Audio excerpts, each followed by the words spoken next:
I did a picture. I had a picture-year contract at Warner Brothers, and I wanted to get out of it. The only reason I took it, the only contract I've had. Burt Lancaster's nasty joke in 1957 brought Kirk Douglas to tears in front of dozens of admirers. These two heavy hitters in Hollywood had battled before, and they certainly would again. Over the course of 4 decades, they worked together in 7 films, but they also had their fair share of on-set conflicts, role competitions, and emotional breakdowns. The real tale of the most combustible friendship in Hollywood, and the reasons it was certain to end in tragedy, is revealed today. A little Manhattan flat was the site of Burt Lancaster's birth on November 2, 1913. With a weekly income of about $18 as a postal worker, his father barely managed to provide for his family of 7. They made do with a small apartment in East Harlem, a rough neighborhood teeming with people of all walks of life. Burt owes a great deal to the tenacity and will of his Irish grandparents. He learned the value of hard labor and the diversity of the city as a young kid while walking with his father on postal routes. Nobody had it easy living in Harlem. At the tender age of 9, Burt witnessed a murder unfolding on his neighborhood. Despite his reluctance to discuss it, this unexpected experience consumed him. Nevertheless, there were some pleasant times in his youth. He was a lifelong reader who would spend hours each week checking out books from the library. These experiences would later inform his portrayal of fictional people in film. Burt was a difficult child. He joined a gang called the Red Devils when he was 11 years old and was often in trouble with the law. But he found a communal center named Union Settlement, and it was the turning point in his life. There was a gymnasium there, and Burt discovered his passion for the sport. He became exceptional on the bars and rings after hours of practice. When he was 16 years old, a circus talent scout saw him and hired him for the summer to perform with the world-renowned Ringling Brothers. Burt Lang and his best friend Nick Create established an acrobatic duo, Lang and Create, when Burt was 19 years old. They went on to do risky acrobatics without safety nets as members of a little itinerant circus. Burt relished the thrill, even though they often slept in barns and didn't earn much money. They were able to land a position in the famous Ringling Brothers Circus thanks to their talents, where they did spectacular feats above bars and ropes. During a performance in 1939, Burt had a horrific accident. After a 40-foot tumble, he struck his head and fractured his ribs. He was no longer a part of the circus after that accident. In order to make ends meet while he was healing, Burt performed odd jobs. He began to notice that people adored his charm and enthusiasm while working as a singing waiter, one of those professions. During World War II in 1943, he enlisted. His power and expertise set him apart from the other soldiers, despite his advanced years. He discovered the excitement of playing on stage for the first time, while entertaining troops and performances. Contrary to popular belief, Burt was not only a wartime entertainer, but also a combatant, serving in engagements such as the illustrious Battle of the Bulge. His solo capture of a German machine gun station during one engagement was an act of remarkable courage. Even though he hardly discussed it, this garnered him a bravery award. After the war, Burt had a hard time processing what he had seen and heard, but he eventually used that to his advantage in war films. Burt was fortunate after the war. Because of his obvious aptitude, a Broadway producer encouraged him to pursue acting. Agent Harold Hecht saw Burt in a play, A Sound of Hunting, when he was 32 years old, and he believed in his playing abilities. This led to Burt's acting career. Hecht scouted Burt for an audition when Universal Studios was casting The Killers, a film that required an unknown performer. Burt felt awkward and uneasy at the audition due to his lack of acting skills, which led to a disastrous performance. Mark Hellinger, the producer, nevertheless recognized Burt's potential. The director's statement to the studio was, "I don't care if he can act, that guy has it." As a result, Burt was cast in the part, and spectators were thrilled by his performance in the film. He portrayed the sorrowful but fierce boxer Swed. People loved Burt despite his lack of training because of his natural enthusiasm. Burt became renowned overnight because to the film's massive box office success. As a rookie, he signed a contract for $1,000 a week and received hundreds of fan letters in the first week. Though he put in a lot of time and effort, Burt eventually learned a lot about acting. The director had to instruct him on basic camera angles and positioning on his first film shoot. Everything was immediately understood by Burt since he paid attention. In his pursuit of acting mastery, he re-watched films including Spencer Tracy and others. After his scenes were over, he stayed on set to observe, ask questions, and learn the ins and outs of filmmaking. He eventually grasped the technique to such an extent that he began lending a hand in the making of his own films. Burt had a direct manner, in contrast to performers who rely on complex methods or intense emotions. He gave careful consideration to the scene's requirements and then executed them with his voice and body language. What set him apart was that he didn't give it any thought. He shot to fame because to his remarkable versatility on screen. From his days as a circus acrobat, he hung from ropes, scaled ship masts, and did incredible acrobatics in The Crimson Pirate, 1952. He even collaborated with Nick Catt, a boyhood buddy of his, to bring the action sequences to life.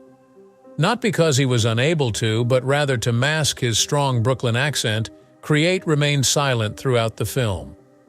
Lancaster became a beloved figure because to the vibrant, thrilling, and financially successful film. However, Lancaster continued. His next single, From Here to Eternity, 1953, released only a year later, revealed an entirely new man. He brought profound passion and strength to the part of a serious and powerful Army sergeant. He became famous for a scene in which he kissed Deborah Kerr on the beach while the waves crashed around them.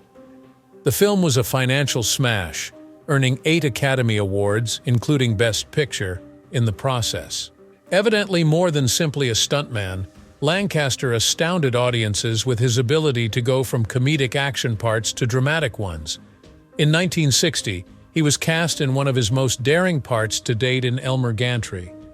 The character was that of a charismatic but flawed preacher. The plot touched on taboo subjects in movies at the time, so it was a bold decision. Lancaster was awarded an Oscar for his impressive performance. The film's financial success is more evidence that Lancaster was not scared to take chances, which ultimately paid off. Lancaster felt her acting skills were lacking. He and his agent, Harold Hecht, founded a production business so he could have more say over the films he was involved in. Burt aspired to do things differently, unlike the other performers of his day, who were all bound to lengthy contracts with studios and had little say over their careers. Hecht Hill Lancaster was a production firm that produced several award-winning films in the 1950s. Marty, 1955, a little film that won 4 Oscars, including Best Picture, was one of their most successful works. Unlike other films of the period, theirs dealt with weighty themes like race and politics. Movies like The Unforgiven, 1960, wreaked havoc on the budget and made running the business a real challenge. Another thing that Burt noticed was how much time he was spending away from performing due to company management. Even though Burt's firm went out of business, his efforts had already transformed the film industry. Lancaster had risen to stardom by the 1960s and was a major player in Hollywood. The 1962 film Birdman of Alcatraz saw him nominated for an Academy Award for his performance as a prisoner who developed a passion for birds. During the same year, he co-starred in Judgment at Nuremberg, a film that included several A-list actors. Working with renowned filmmakers and accepting more difficult parts allowed him to push himself to new limits. His rise to the ranks of the world's highest-paid performers by 1965 is indicative of the immense respect with which his work was held.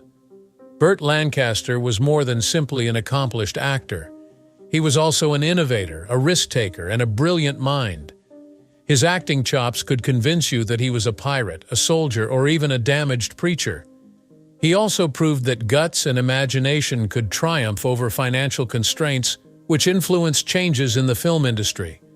An inspirational tale of ability, perseverance, and hard work, his life is sure to live on in the annals of celebrity. Burt Lancaster and Kirk Douglas began their almost 40-year collaboration in the 1947 picture I Walk Alone, which was the first of their collaborative efforts. Neither performer had much experience in the Hollywood industry at the time. Before he became famous with his debut feature, The Killers, 1946, Lancaster was an acrobat in a circus. His charisma and vitality made him famous. But Douglas had a different backstory. He went to New York to study acting and gradually built his profession. Lancaster was initially unhappy about being cast together. He was worried Douglas would steal the show, but the chemistry between them was fantastic nevertheless. A guy called Frankie Madison, portrayed by Lancaster, is released from jail after 14 years. He exhibited profound feelings while being powerful and uncompromising. The sleazy nightclub owner who had misled Frankie was played by Douglas. Being self-assured and bright, NL was a master at staying ahead of the game. The variety of their techniques added an extra layer of excitement to their settings. The sequence in which Frankie confronts NL over the treachery was quite impactful. Unlike Douglas, who remains composed and sharp, Lancaster explodes in grief and fury. To achieve perfection, they shot the sequence 19 times. They were both worn out by the end, but it was worth it because it was a highlight of the film. Outside of the spotlight, they were fierce rivals. In each scene, they attempted to steal the show from one another. Lancaster suggested dangerous stunts using his acrobatic abilities during a battle scene. Douglas remained resolute and continued to do his own routines. Their mutual respect shone through despite the 3 days of filming that left them battered and injured. Despite critical skepticism, I Walk Alone was a smashing success with listeners. Lancaster and Douglas were both established stars thanks to the film's box office success. Despite critics' conflicting reactions, fans adored I Walk Alone upon its December 31, 1947 debut. For its day, the film's $2.3 million was a significant sum. Most significantly, it proved how effective a partnership Lancaster and Douglas could be and turned them into marketable stars. Their subsequent picture, Gunfight at the OK Corral, further cemented their position as a top on-screen team in Hollywood, and this one laid the groundwork for it. Burt Lancaster became famous for his portrayal of Wyatt Earp. In the film, he played the role of a serious and fearless lawman. Working with Kirk Douglas, who played Doc Holliday, the two actors created an unforgettable partnership. While Douglas was fiery and unpredictable, Lancaster was calm and controlled. Their chemistry made every scene more powerful. One memorable moment occurred when Earp and Holliday confronted a room full of cowboys. Lancaster stood tall and strong, standing at 6'2". His serious tone made the line one of the most famous in the film. Behind the scenes, Lancaster even argued over the type of hat Wyatt Earp should wear. He won the argument and wore a flat-brimmed hat that became part of the character's iconic look. A behind-the-scenes moment that became legendary happened during filming on August 17, 1956. Lancaster and Douglas had a laughing fit while shooting a tense saloon scene. In the scene, Earp is unarmed and surrounded by cowboys until Holliday tosses him a gun, and together they take control of the room. The absurdity of their characters' bravado hit both actors, and they couldn't stop laughing. Director John Sturges tried everything to get them back on track, even filming them separately, but just seeing each other off-camera reignited their laughter. The delay cost the studio $25,000, but the story became part at a fan event on June 23, 1957. There was an unexpected incident involving Lancaster and Douglas's height. Burt, who is 6 feet 2 inches taller than Douglas, made a joke about how Douglas, who is 5 feet 7 inches tall, uses shoe lifts to make himself look taller on screen. Usually their banter is lighthearted, but this time it upset Douglas, who turned red and to everyone's surprise started crying. Lancaster tried to apologize, but Douglas stormed out of the event. This moment revealed Douglas's hidden insecurities about his height. which he later admitted had troubled him since childhood. Their friendship cooled for a while, but they got back together years later while working on 7 Days in May, 1964. Douglas wrote about the incident in his autobiography, revealing the extent to which it had affected him. As soon as Gunfight at the OK Corral was a smashing hit when it premiered on May 30, 1957, earning over $1 million on a $2 million budget and establishing Lancaster and Douglas as one of Hollywood's favorite duos. The 30-minute gunfight, which took 18 days to film and utilized over 5,000 blank cartridges to achieve its gritty realism, was highly acclaimed. The film was nominated for 2 Academy Awards, one for Best Editing and the other for Best Sound.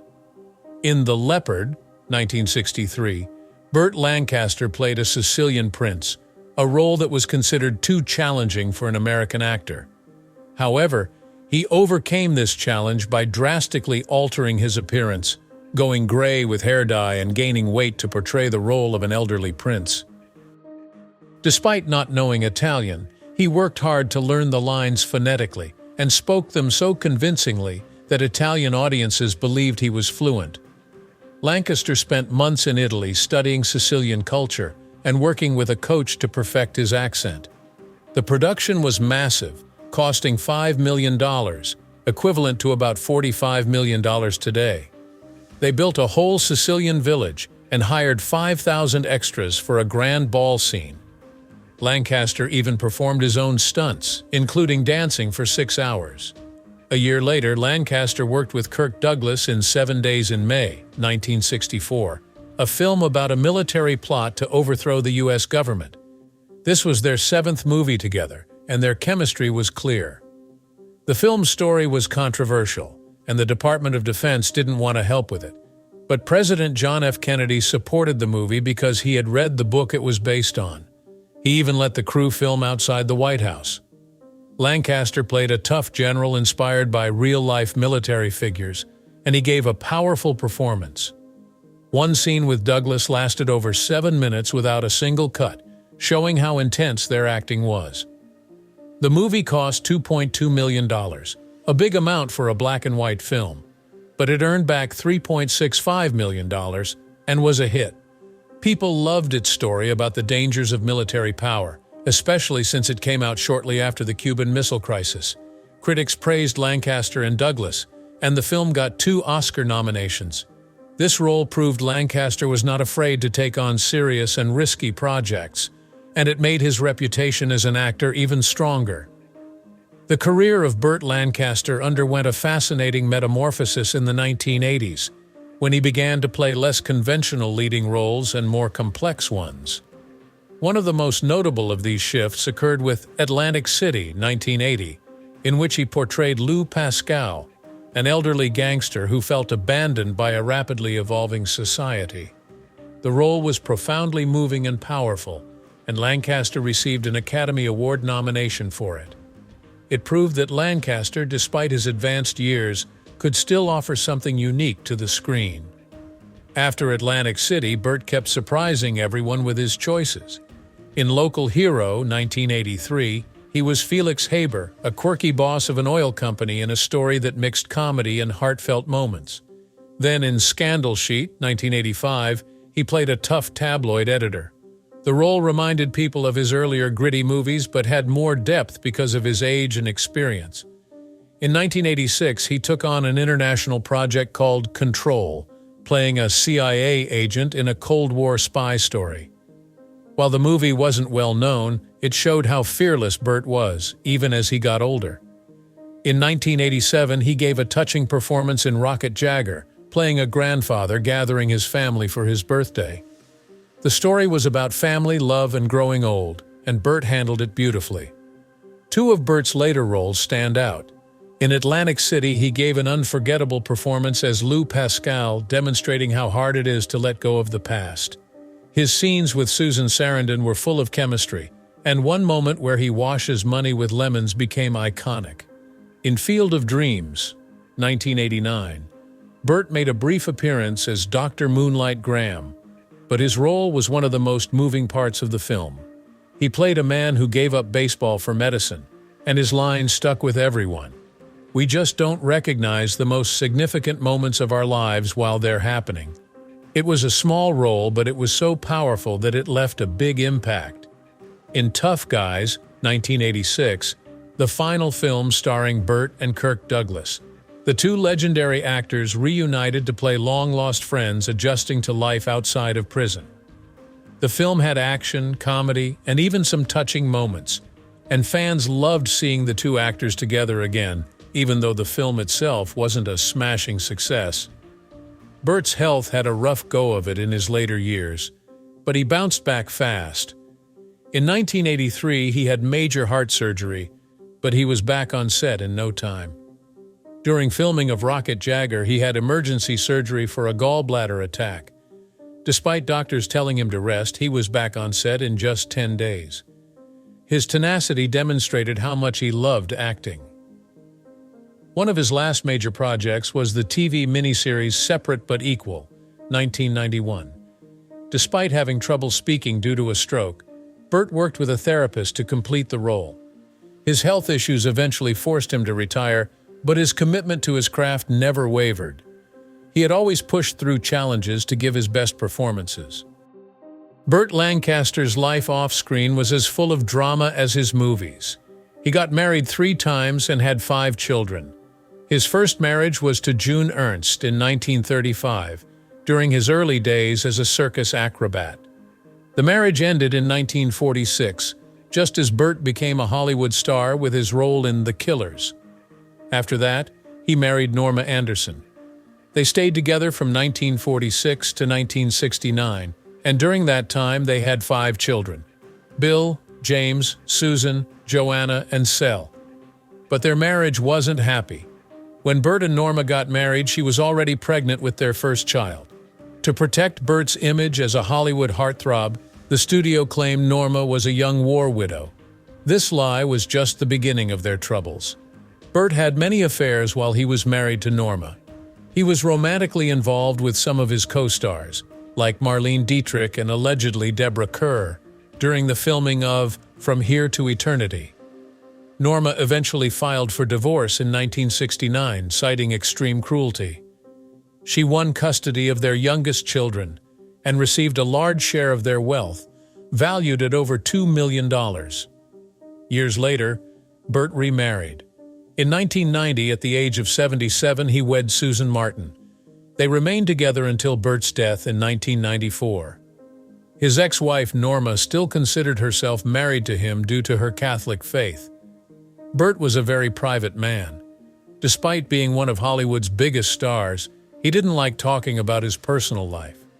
Even with his own children, his son Bill once said that Burt wasn't the most open or communicative father. This distance may have originated from Burt's difficult upbringing in a poor New York neighborhood, where he learned to work hard and stay focused, but kept his emotions to himself. Speculations about Burt's sexuality persisted over the years, with some suggesting he was gay or bisexual. Burt himself never commented on the matter, which piqued fans' interest even further. Burt wasn't merely an actor, he was also heavily involved in politics. He was deeply committed to civil rights, marching in Washington with Martin Luther King Jr. in 1963, providing financial support for King, and remaining steadfast in his fight for equality. In 1972, he ran for president and campaigned for George McGovern. His activism landed him on Nixon's enemies list, and his political views frequently informed his acting choices, such as in Elmer Gantry, where he portrayed a corrupt preacher who slammed figures like Billy Graham. Burt Lancaster changed how people saw actors. He wasn't just about looks or charm, he brought action, emotion, and depth to his roles. His career lasted over 40 years, from 1946 to 1989, and during that time he inspired many actors to work harder and take risks. Lancaster was athletic because he used to be a circus acrobat, which made him stand out in action movies. In The Crimson Pirate, 1952, he did his own stunts, something most actors didn't do back then. Actors like Tom Cruise and Jackie Chan would later follow his example, but he wasn't just about stunts. In Sweet Smell of Success, 1957, he played a cruel gossip writer, showing that a leading man could be more than just a hero. This performance influenced actors like Robert De Niro and Al Pacino, who later became famous for P.L. Lancaster died on October 20, 1994, at the age of 80. His final years were difficult. In 1990, he had a stroke that left him partially paralyzed and unable to speak, but he continued to try to recover. In October 1994, at home in Los Angeles, he had a heart attack. His wife, Susan, was by his side, but he couldn't be saved. His death shocked Hollywood and fans worldwide. His last role was in 1989 in The Phantom of the Opera. Although it wasn't as famous as his earlier work, it demonstrated his dedication to acting. Even in his last years after his stroke, he couldn't act anymore, ending a career that had lasted nearly 5 decades. After meeting in 1946 and working together on films like Gunfight at the OK, Burt Lancaster and Kirk Douglas developed a unique bond. Corral, 1957. They were friends, but also competitors, always trying to outdo each other. This pushed both of them to do their best. Douglas once joked that they both wanted to be Hollywood's biggest stars. They even worked on a stage play together in 1981, showing how much they respected each other. When Lancaster died, many people shared their memories of him. Kirk Douglas called him a giant and said he would never truly be gone because his performances would live forever. Sidney Poitier praised him for standing up for civil rights. Director Lewis M. Allen, who worked with Lancaster in Atlantic City, 1980, said Lancaster brought incredible energy to every role, even when he was older. The anecdotes revealed Burt Lancaster as more than simply an outstanding actor. They revealed him as a kind human being who gave his all every day, leaving an impression on Hollywood and the globe that continues to reverberate.